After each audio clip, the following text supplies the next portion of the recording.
자, 이제 두 번째 욥기의 구조에 대해서 한번 보도록 하겠습니다. 이 욥기는 아주 독특한 구조를 가진 것으로 아주 유명한데요. 욥기가 어떤 형태를 갖고 있냐면은 이거를 액자처럼 이렇게 비유한다면은 이렇게 욥기는 이렇게 서두하고 마지막에 이제 종결 부분하고가 문학적으로 유사한 형태로 되어 있습니다. 그리고 가운데가 또 문학적으로 좀 이질적이에요. 달라요. 그래서 이 가운데 부분을 본문 부분을 이 서두가 이렇게 감싸고 있다. 그래서 프레임 형식이다라고 이야기를 합니다. 다시 한번 보자면은 욥기는 이렇게 1, 2장 그리고 맨 마지막 장이 이렇게 있는데 이 서두 부분하고 이 마지막 부분은 문학적으로 여기는 산문으로 되어 있습니다. 내러티브 이야기죠. 욥이 하늘에서 벌어진 천상의회의 결과로서 고통을 받다가 나중에 다시 복을 받게 되는 이제 그런 어떤 구조로 되어 있고요. 이 가운데 부분은 산문이 아니라 운문으로 되어 있습니다. 그러니까 시인 거죠. 포이틱합니다. 그리고 여기에는 욥과 그 세 친구가 이 인간의 고통이라는 것에 대하여서 굉장히 깊은 그러한 대화를 나눕니다.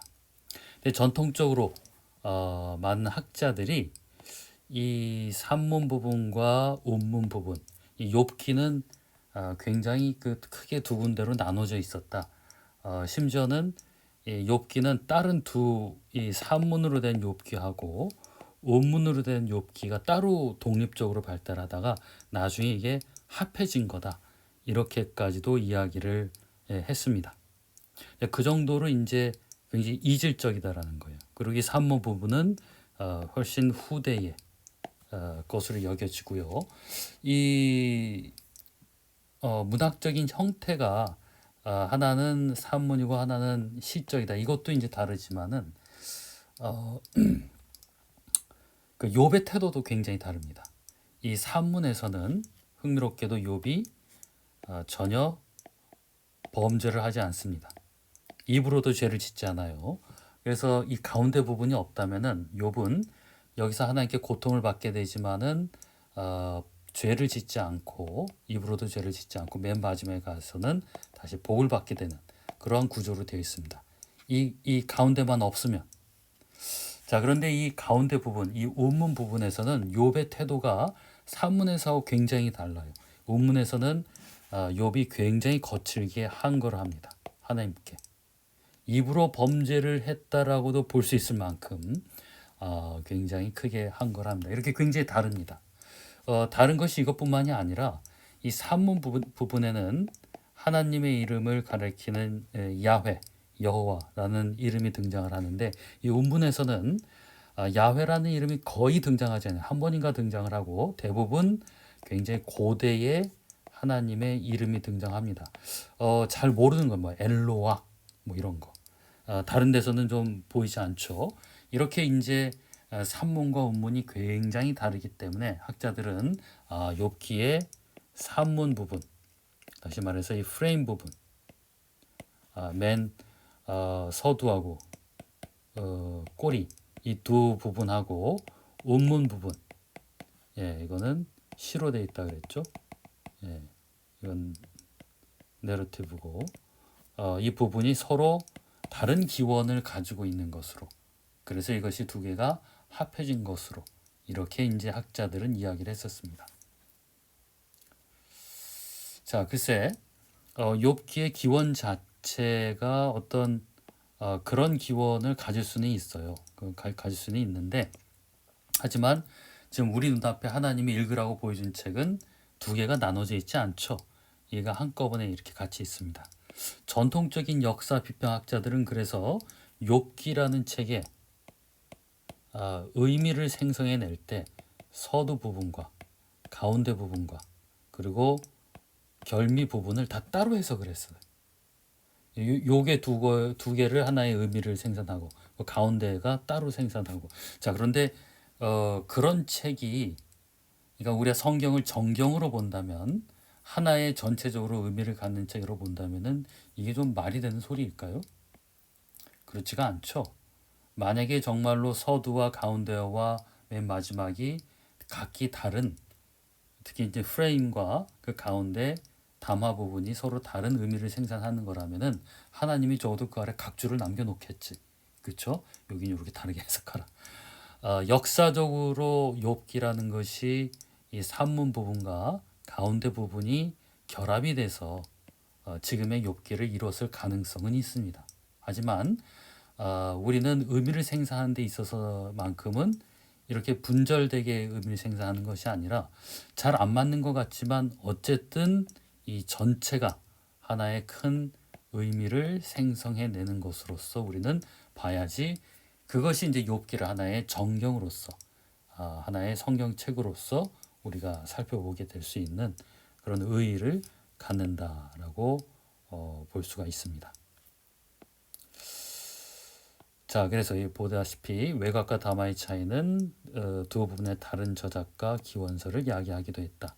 말씀드렸죠. 언어적으로도 많이 다르고, 또 이름이 야훼라는 이름이 등장하는 것은 외곽 부분에 있고,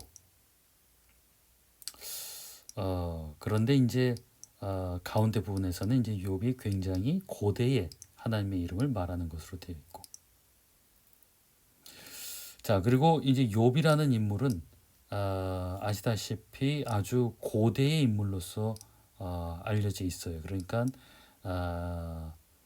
학자들이 야훼라는 이름이 등장하는 이 프레임 부분하고는 굉장히 좀 역사적으로 배경이 다르다라고 이야기를 하는 겁니다. 우리 에스겔서 14장 한번 볼까요?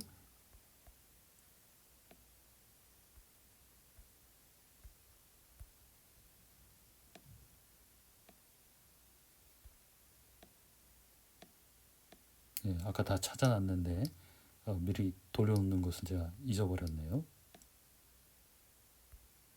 자, 욥기 14장 14절, 예, 얘기 한번 말씀 보세요.